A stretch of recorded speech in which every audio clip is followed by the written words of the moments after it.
Well, hello, Blue Troopers, and welcome to Max's Models Road Build. I'm currently in Fort Lauderdale, and I brought with me this 1979 Minicraft Hasegawa Kfir. Now, I'm going to talk about the Kfir at the end of this video, but right now we'll just get to the model. This was a 1979 carving, the mold, that Hasegawa had developed, and Minicraft had it sent to them for resale, redistribution in the United States that same year, I believe 1979. But they did get a new box, and the model is exactly what you would expect from late 1970s, early 80s Hasegawa. Overall, good kit. A few interesting points. The cockpit section is only made up of four parts if you don't include the decal, but the instrument panel is actually a clear piece with a built-on HUD, which I managed to break off in manhandling, so it is delicate. But once you put the clear piece in, you go ahead and put the decal over it. So I thought that was an interesting touch. Now, I went ahead and pre-painted the inside of the cockpit, the ejection seat and everything gray, which is what's recommended, before I brought the model on the road with me. So that was because I knew I would not be able to get in there. I've seen a Mirage up close. They're a pretty small airplane. They have a very tight cockpit, and at 1/72nd scale, they're even tighter. But it's pretty straightforward. Gray with a black ejection seat with brown seat covers, parachute and headrest. And of course a black handle on the control stick.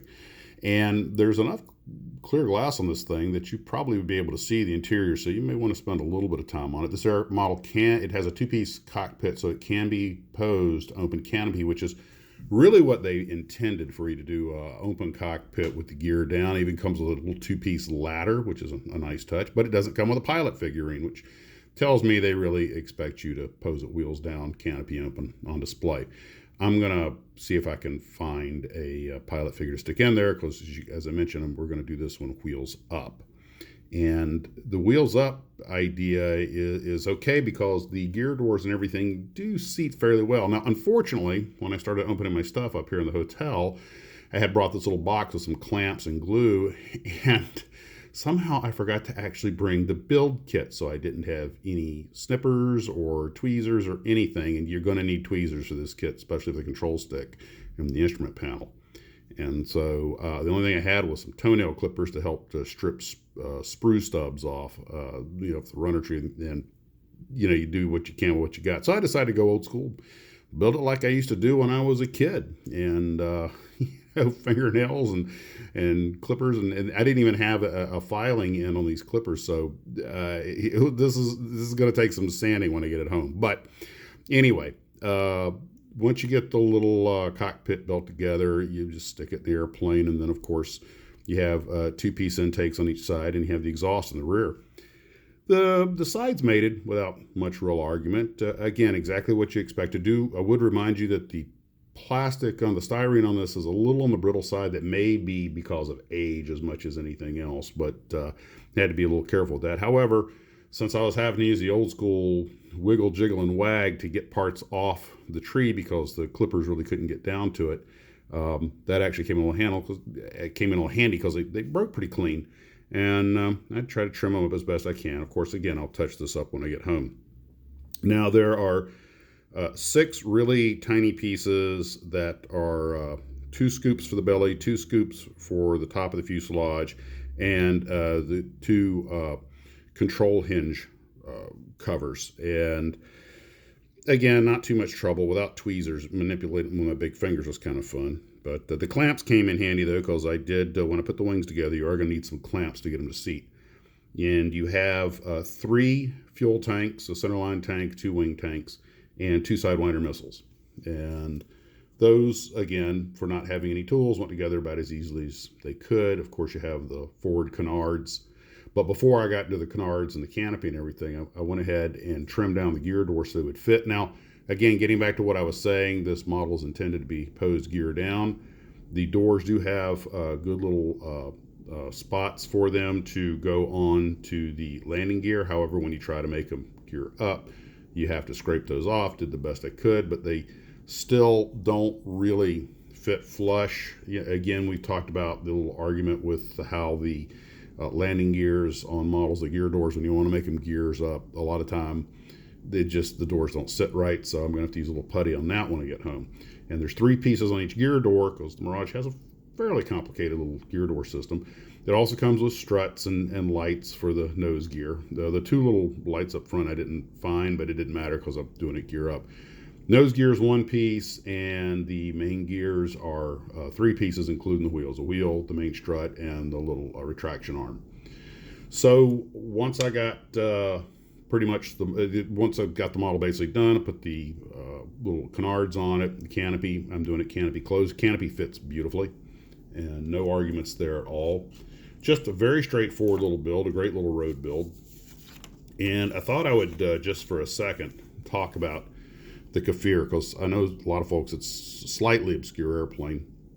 The Israelis had to buy jets from whoever would sell them to them, and they bought the Mirage 3 from Dassault, and they really loved it. And then they ordered an attack version called the Mirage 5, which for some reason back in the late 60s, early 70s, the French decided not to sell them the Mirage 5. So the Israelis just made their own version of the airplane. And also, they called it the Nesher, which is Hebrew for eagle. And then something really interesting happened. The American J79 engine became available. I think they made a copy of it. I don't know if they're actually American made. But anyway, so the Israeli engineers went to work, redesigned the Nesher, and made what they called the Kfir, which is, I believe, Hebrew for lion cub. And by 1975, they had an operational. They'd added those high lift, high maneuverability canards to the front, which is how you can tell a Kfir at a glance from a regular Mirage. But other than that, they're pretty much a nut for rivet copy of a Mirage with a J79 engine. And they used them for years. And when this kit came out, it was still a frontline fighter. This kit came out in '79, only 4 years after the Kfir came out. So, of course, it was a lot of the data on it was a big secret. And it was used to great effect. And the airplane supposedly can make it up as high as 55,000 feet, but it's a very small airplane, 54 feet long, 27-foot wingspan. It's a compact little package. And as you know, Dassault still makes Delta Wing aircraft. It kind of reminds me of a baby F-106, but it wasn't terribly heavily armed, probably because it couldn't be. And, you know, these fighters are all short range, so they have to carry a lot of external fuel storage if they're going to have any duration. And I don't think I could fit in the cockpit of a Mirage. It is so tight, but it's just an impressive little airplane. And according to the data I found, it's also one of the cheapest fighters in the world, but a good one. Apparently, back in the '70s, it was only a $4 million plane, which would be about about $30 million today. Which, by the cost, maybe $25 million by the cost of a jet fighter, is pretty good deal. And the United States Marine Corps leased some to use as dissimilar air combat aircraft. And if you want to see them in action, go watch that, I hate to say this, but rather horrible movie, Iron Eagle.